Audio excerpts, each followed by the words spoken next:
आप देख लेना, ये ज्ञान पूरा विश्व में जाएगा। और जो हाहाकार मची हुई है, अब किसी ने देख ले, 2 नंबर के काम करते समय कति आगा पीछा नहीं देखता मानो। मिलावट करने की दाव लगता है, मिलावट कर लेता है। चोरी का दाव लगता है, चोरी कर लेता है। रिश्वत का दाव लगता है, रिश्वत ले लेता है। एक माया ही आधार बन गई है। किसी क्षेत्र में देख लो, रक्षक भक्षक हो चुके हैं। ये स्थिति जो वर्तमान में अब मानव की हो चुकी है, ये बहुत क्रिटिकल स्टेज आ गई है।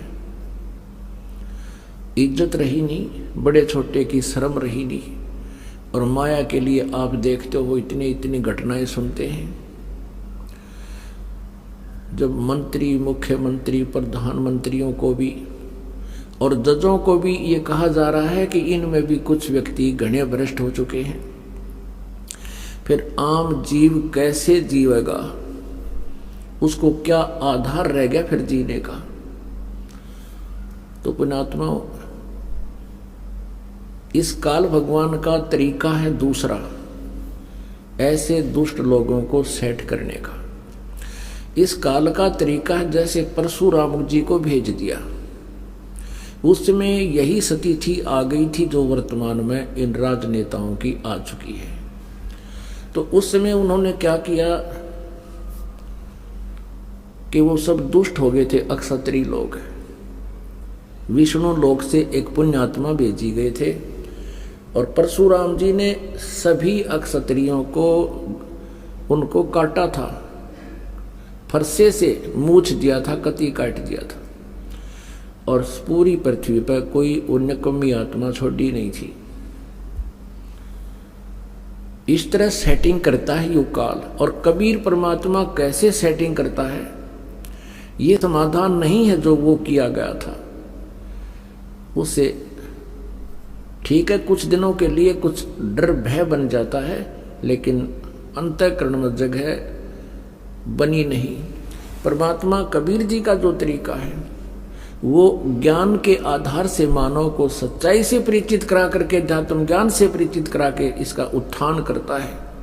बुरे से बुरा, डाकू से डाकू व्यक्ति भी इस ज्ञान को समझकर तुरंत बुराई त्याग देता है। तो एक बार अब फिर विश्व में ये ज्ञान पूरे विश्व में जाएगा।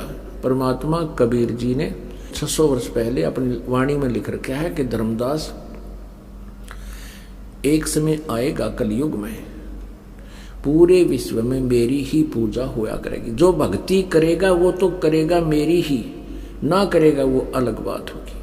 और परमात्मा के चाहने वाली पुण्यात्माओं का किसी भी धर्म मजहब में कमी नहीं है, लेकिन उनको रास्ता ठीक ना मिलने से वो अपने अपने उस लोक वेद अक्षेत्रीय ज्ञान के आधार से फिर भी वो कोई ना कोई प्रयत्न परमात्मा के लिए कर ही रहे हैं।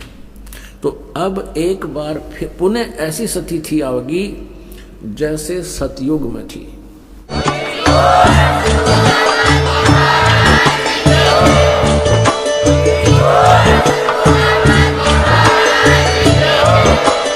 आप सुन रहे थे जगत गुरु तत्वदर्शी संत रामपाल जी महाराज जी के मंगल प्रवचन। अधिक जानकारी के लिए विजिट कीजिए हमारी वेबसाइट www.jagatgururampalji.org। संत रामपाल जी महाराज जी के शुभ आशीर्वाद से पूरे विश्व भर में 500 से भी ज्यादा नाम दीक्षा केंद्र हैं, जिन पर संत रामपाल जी महाराज जी द्वारा ऑनलाइन निशुल्क नाम दीक्षा दी जा रही है। अपने नजदीकी नाम दीक्षा केंद्र का पता करने के लिए संपर्क करें 8222880541।